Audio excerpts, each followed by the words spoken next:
Welcome to my YouTube channel. आज का जो मेरा टॉपिक है वो है क्लास 12th मैथ्स का टॉपिक है ये, जिसके अंदर हम बात करेंगे डायरेक्शन ऑफ रेशियोज की बात करेंगे। ठीक है। Show that the line through the points this is perpendicular to the line through this point.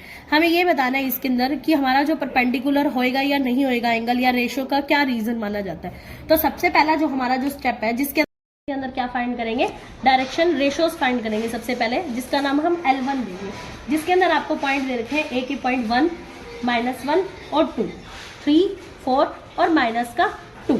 इसको हम A1, B1, C1 दे देंगे और इस B पॉइंट को दे देंगे हम A2, B2 और C2। तो इसको निकालने का जो सबसे पहला तरीका है L1, जिसको हम फाइंड करेंगे रेशियोज को, तो A2 minus A1 plus B2 minus B1, sorry comma आएगा बीच में, प्लस नहीं आएगा, फिर से कोमा, माइनस का 2 और माइनस का 2, 3 में से 1 गया 2, minus minus plus, minus minus plus sign negative का। ये हमारे फर्स्ट ऑफ रेशियो का डायरेक्शन रेशियो का फॉर्मूला है। उसके बाद सेकेंड हम लिखेंगे जिसके कोऑर्डिनेट्स दे रखे हैं 0, 3, 2, बी के पॉइंट दे रखे हैं 3, 5 और 6। तो इसको भी ऐसे ही सॉल्व करेंगे, A1, B1, C1, A2, B2 और C2। तो डायरेक्शन रेशियो कैसे निकलेंगे, इसकी डायरेक्शन रेशियो निकालने के लिए इसका फॉर्मूला लगेगा हमारा A2 minus A1 coma B2 minus के B1 C2 माइनस के C1, 3, 2 एंड 4। क्लियर है ये चीज।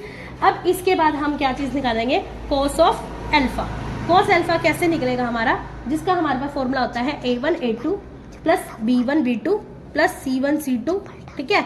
ओवरऑल में हमारा रूट लग जाएगा, रूट लगने के बाद भी A1 का स्क्वायर, B1 का स्क्वायर, C1 का स्क्वायर, फिर से रूट लग जाएगा A2 का स्क्वायर प्लस B2 का स्क्वायर और प्लस में C2 का स्क्वायर। अब जो हम फाइंड करेंगे, हम एंगल फाइंड करेंगे और ये बताएंगे कि ये चीज जो है परपेंडिकुलर है या फिर नहीं है। तो इसके लिए हम सबसे पहले हम कोऑर्डिनेट्स लिख देंगे जो हमें अभी अभी लेटेस्ट फाइंड हुआ है। तो फर्स्ट हमें जो फाइंड हुआ है, हमें A के कोऑर्डिनेट फाइंड हुए हैं 2, 5 एंड माइनस का 4, और B के कोऑर्डिनेट्स हमें फाइंड हुए 3, 2 एंड 4। अब इसको अकॉर्डिंग टू फॉर्मूला हम अप्लाई करेंगे। हमारा जो कोस अल्फा का फॉर्मूला था, इसमें A1, B1, C1, A2, B2 and C2।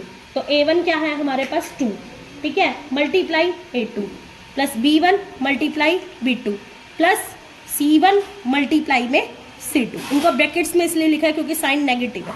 नीचे हम क्या करेंगे, इसी चीज का ही रूट कर देंगे हम, A1 का स्क्वायर प्लस B1 का स्क्वायर प्लस C1 का स्क्वायर।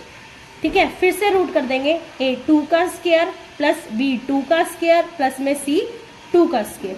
अब इसको सॉल्व करेंगे, 3 2 6 प्लस 10 माइनस का 16।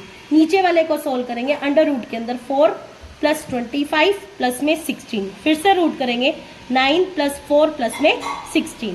तो ये 10 और 6 कितने हो जाएंगे हमारे पास, 16 माइनस के 16 डिवाइडेड बाय हमारे पास जो भी चीज रही है वो एज इट इज अभी एक बार हम लिख देते हैं। हम इसको सॉल्व करना चाहे तो कर भी सकते हैं, नहीं करना चाहे तो नहीं भी कर सकते, क्योंकि हमारा ऊपर वाला जो आंसर आया वो क्या है 0, और नीचे वाला अगर आप एज इट इज भी लिखोगे तो ऑल ओवर हमारे पास क्या आ जाएगा, कोस अल्फा की वैल्यू क्या आ जाएगी 0। और जब भी कोस अल्फा की वैल्यू 0 कब होती है, जब कोस हमारा किस पर होता है 90 डिग्री में। सो इट इज, हम कह सकते हैं that is why it is a perpendicular, right. So thank you.